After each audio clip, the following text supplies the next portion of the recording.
Media మిత్రులకు నమస్కారం, తెలంగాణ ప్రజలకు నమస్కారం.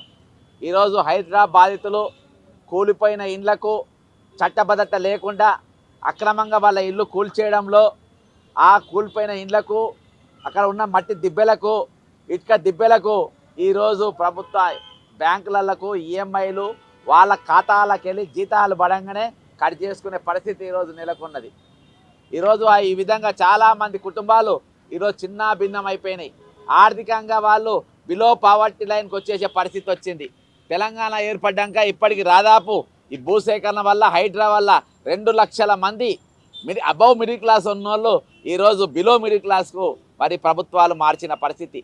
ఈరోజు 2 పదాలు చదువుకుంటే ఈరోజు ఇన్ని ఇండ్లు విధ్వంసం అయ్యేది కాదు అని చెప్పేసి ఈరోజు ముఖ్యమంత్రి మరి ఇక్కడ ప్రజాభవనం అయితే ఏదైతే చెప్పుకుంటున్నారో ఆ ప్రజాభవనంలో ఈరోజు మేము ఈ పత్రం ఇవ్వడం జరిగింది. ఈరోజు నేను ఒకటే తెలియజేసుకుంటున్నా, ఈరోజు మరి మునుపున్నట్టుగా ఇక్కడ అంతమంది మీడియా పాయింట్ అయినా కానీ మీడియా జనాలు లేరు. అక్కడ తెలంగాణ సమాజము ప్రజాభవనం పైన నమ్మకం పోయి ఈరోజు తెలంగాణ సమాజం కూడా ఎవరు వస్తలేరు. ఈరోజు ప్రభుత్వ మంత్రులు కానీ అధికారులు కానీ ముఖ్యమంత్రులు కానీ ప్రభుత్వ కార్యాలయాల సక్రమంగా పనిచేస్తే ఇటువంటి దుకాణాలే అవసరం లేదు. ఇదో దుకాణం లెక్క నడుస్తుంది. ఈరోజు కంచె తీసినామని చెప్పింది, ఆ కంచె అక్కడికి వెళ్ళి తీసిన కానీ దగ్గరికి వేసారు. ఇంట్లో ఇదివరకు ఫస్ట్ డే ముఖ్యమంత్రి తీసుకున్నాడు, ఒక వారం రోజులు మంత్రులు తీసుకున్నారు. మరి ఇప్పుడు ఎవరు తీసుకున్నారంటే ఇక చెప్రాసులు, అటెండర్లు, క్లర్కులు, గుమస్తాలు వాళ్ళు పిటిషన్లు తీసుకునే పరిస్థితి ఈరోజు ఏర్పడ్డది. కాబట్టి నేను ఒకటే చెప్తున్నా, ఈరోజు తెలంగాణ ప్రభుత్వం కాదు, తెలంగాణ ఖజానా నుండి కాదు, ఇది రేవంత్ రెడ్డి మరియు హైడ్రా కమిషనర్ రంగనాథ్ గారి ఇద్దరి అకౌంట్లకి వెళ్ళి వాళ్ళ ఆస్తులు వాళ్ళ పాస్తులు అమ్మి ఈరోజు మరి ఎవరైతే హైడ్రా బాధితులు ఉన్నారో వాళ్ళందరూ కూడా ఈరోజు మీరు కంపెన్సేషన్ చేయాల్సిన అవసరం ఉన్నది. ఈరోజు మీరు రెవెన్యూ చట్టం చదవలేదు. రెవెన్యూ చట్టంలో ఏమున్నది?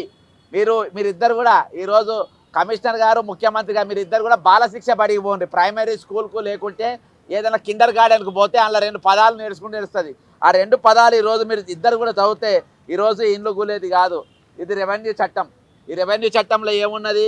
మీరు చెరువులు కానీ ఇండ్లు కానీ మీరు అక్కడ ఉన్న రోడ్ల కోసము ఎవరి భూమి అయినా సేకరించవచ్చు. కానీ అని ఉంది. కానీ ఒకవేళ ఆ ప్రభుత్వం వాళ్ళకి సొంతమై ఉంటే లీగల్గా వాళ్ళకు లీగల్గా వాళ్ళకు అన్ని హక్కులు ఉంటే దాన్ని ముట్టుకోవద్దని చెప్పిండ్రు. కానీ మీరేం చేసిండ్రు? ఈరోజు అవన్నీ హక్కులు ఉన్నప్పటికీ వాళ్ళ దగ్గర రిజిస్ట్రేషన్ డాక్యుమెంట్ ఉన్నప్పటికీ అవన్నీ కాల రాసి ఈరోజు వాళ్ళ ఇల్లు ధ్వంసం చేసిండ్రు. అంతేకాకుండా ఈరోజు ఇరిగేషన్ చట్టం ఏం చెప్పింది?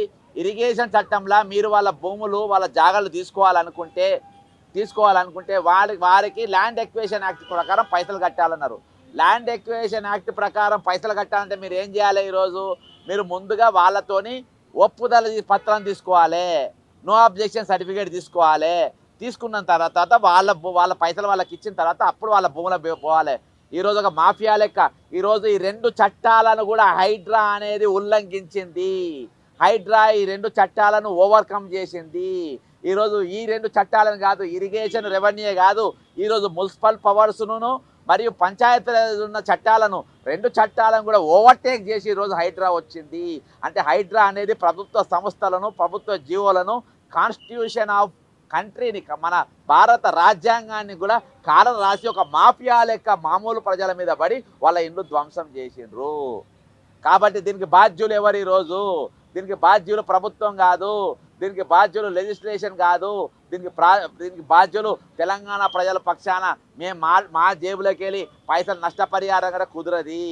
ఇది రేవంత్ రెడ్డి ఆస్తిపాస్తులు అమ్మాలే, రంగనాథ్ గారి ఆస్తిపాస్తులు అమ్మి వాళ్ళ డబ్బులకి వెళ్ళి తీసి ఈరోజు కంపెన్సేషన్ చేయాల్సిన అవసరం ఉందని చెప్పేసి నేను ఈ సందర్భంగా తెలియజేసుకుంటున్నా.